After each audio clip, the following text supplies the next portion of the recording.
Hey guys, did you know that China has earned the nickname Infrastructure Maniac? This nickname is not derogatory.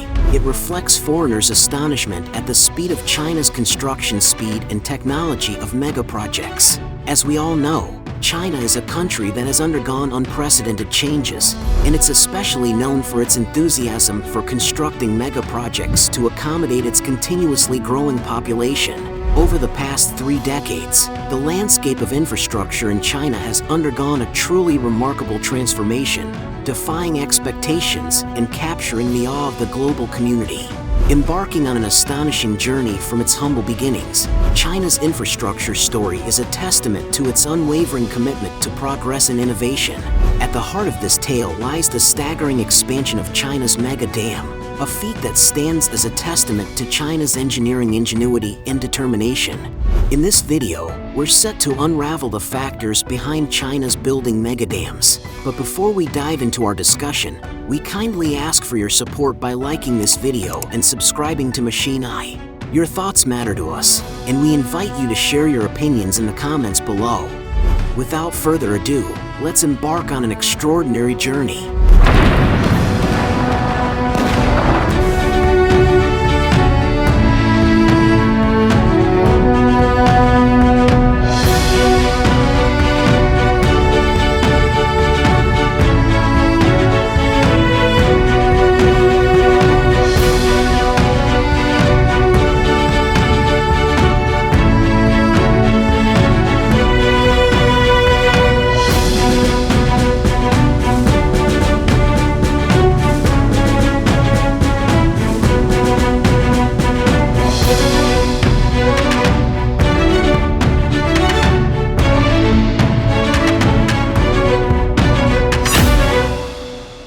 Three Gorges Project, a colossal undertaking that resides in the hearts of many, stands tall as the world's largest hydroelectric power station. Its average electricity production in just 1 second can power a Chinese person's life for more than 4 years. But did you know that upstream, over 1,000 kilometers away, 4 other hydroelectric power stations can rival the Three Gorges in scale? On the Jinsha River, 4 superpower stations have been constructed: Zhangjiaba, Ziluodu, Baihetan, and Wudongde. Together, their total installed capacity is 3 times that of the Three Gorges. In China, these colossal hydroelectric power stations are countless, dotting the landscape, nestled between the mountains, forming a massive tribe of hydroelectric giants that provide over half of China's hydropower. Now, you might be wondering, why on earth is China splurging on all these superpower stations? How do Chinese engineers manage to build these mammoth structures in such terrain? And what do they bring to the lives of the Chinese people? Well, today, let's embark on a journey together to find these answers amid these mountains and rivers. The grand cliffs of the Jinsha River's Great Canyon stand tall and mighty, with the river's ceaseless torrents flowing day and night. Over millions of years, these rushing waters have carved narrow and treacherous gorges, reshaping the Earth's surface. Such landscapes are scattered all across southwest China. Tectonic movements over eons have contorted the land here, giving birth to a sprawling mountain range that acts as a barrier, intercepting moisture from the oceans. Abundant precipitation, combined with glacial meltwater, converges into mighty rivers and makes this region the treasure chest of China's water resources. Take the Jinsha River, for instance, with its average annual runoff of a staggering 145 billion cubic meters. Its maximum flow can reach a mind-boggling 29,000 cubic meters per second. At this rate, you could fill up West Lake in just 8 minutes. Apart from this ample water supply, the significant elevation drop provides enormous gravitational potential energy. This southwest region straddles the first and second tiers of China's topography, and the rivers that originate in the western mountains rush relentlessly, unstoppable. Within the Jinsha River's 3,481 kilometers of length, the natural drop exceeds 5,000 meters. This rich water volume and colossal drop combine to create what we call hydropower resources. In China's southwest, the potential hydropower resource capacity theoretically reaches a whopping 490 million kilowatts, accounting for 70.6% of the nation's total.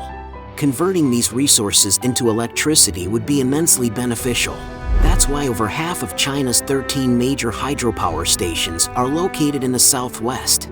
But how do you harness this energy from the raging rivers? Well, first, you need a dam. Despite the Jinsha River's impressive natural drop, it's not enough to generate electricity efficiently over short distances.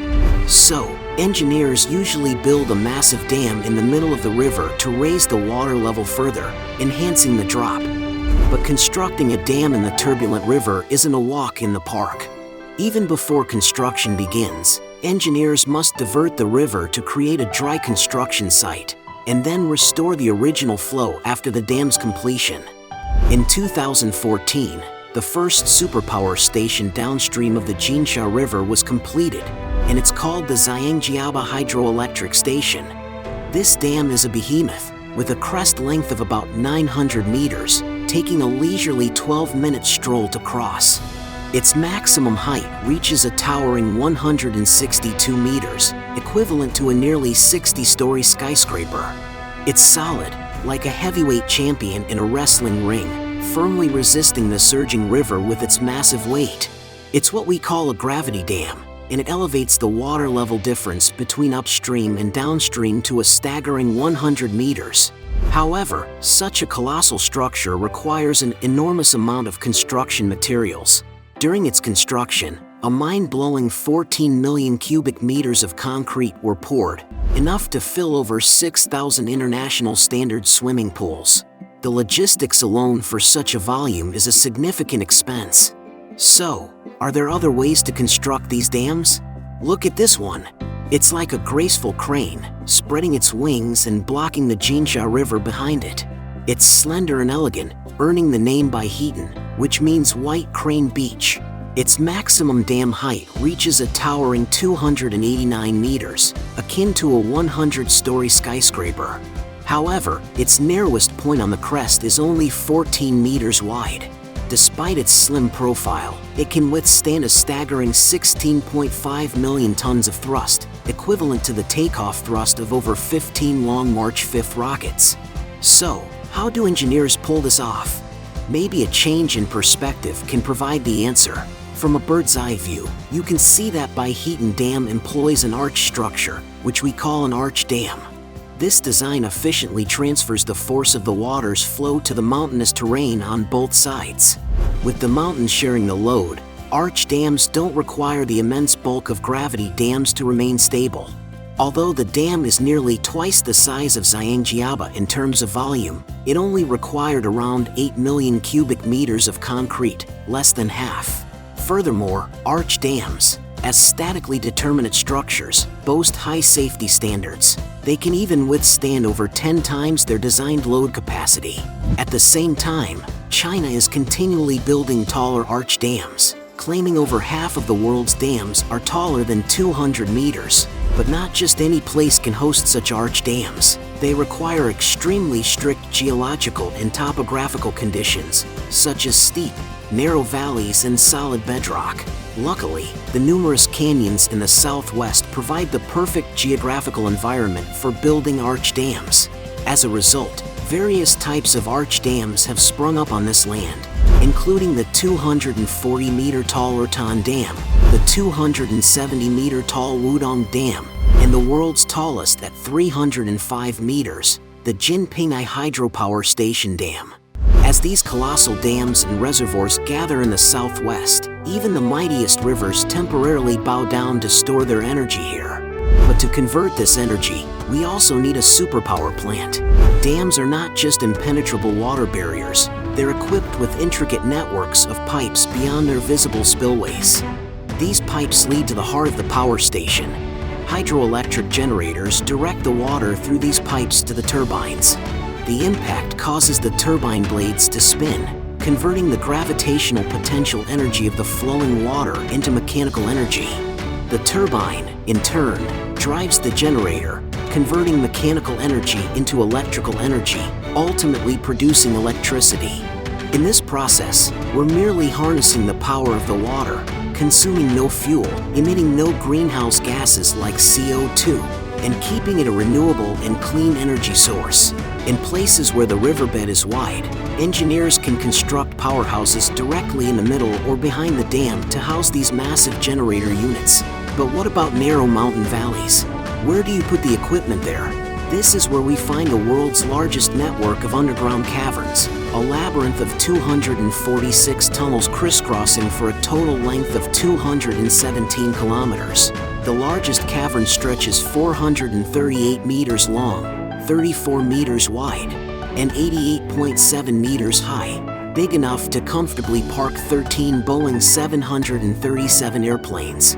These caverns house the world's most potent hydroelectric generator units, with individual capacities of 1 million kilowatts, entirely designed and built by Chinese engineers.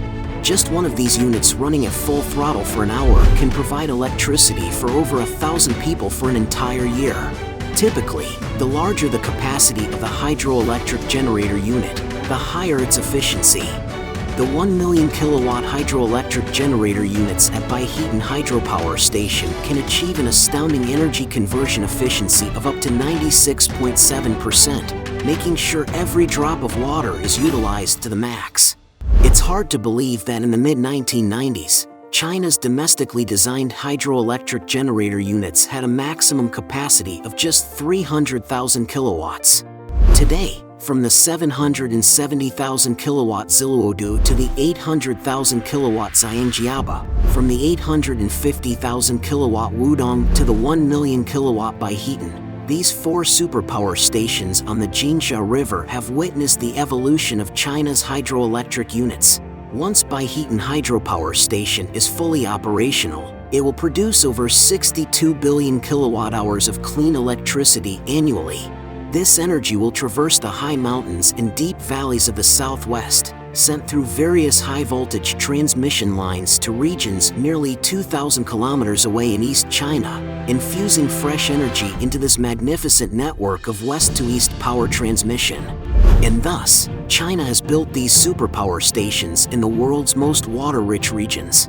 Across the country, tens of thousands of hydroelectric power stations stand tall above rivers and operate tirelessly day and night, providing over 1 trillion kilowatt hours of clean electricity to the people every year, equivalent to saving 430 million tons of standard coal and reducing CO2 emissions by 1.12 billion tons. Of course, the road ahead is long, and considerations like ecological protection, sediment control, relocation of communities, and disaster monitoring need careful attention in hydroelectric development.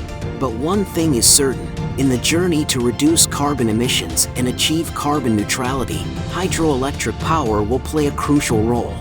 For millions of years, the rushing rivers have nurtured the land and civilization. Today, these mighty rivers are benefiting their people differently. From the 480 kilowatt Shilongba Hydroelectric Station to the 22.5 million kilowatt Three Gorges Hydropower Station, and now the world's largest Baihetan Hydropower Station, one dam after another, one power station after another, has risen beneath the feet of generations of builders. This is why we can now use the gifts of this land to illuminate the homes of China, support the surging waves of modernization, and create a bright and hopeful tomorrow. The journey through China's megadams is one of awe and inspiration, a testament to Chinese ingenuity, innovation, and the relentless pursuit of progress. Each of China's major projects showcases the remarkable feats that can be achieved when vision, technology, and sheer determination come together. If you found this video insightful, give it a thumbs up and share it with others. We would love to hear your thoughts and insights in the comment section below. Don't forget to like this video and subscribe to our channel to stay updated with more fascinating content. Thank you for watching, and we look forward to seeing you in the next video. Let's continue to explore, learn, and inspire together. Take care and goodbye.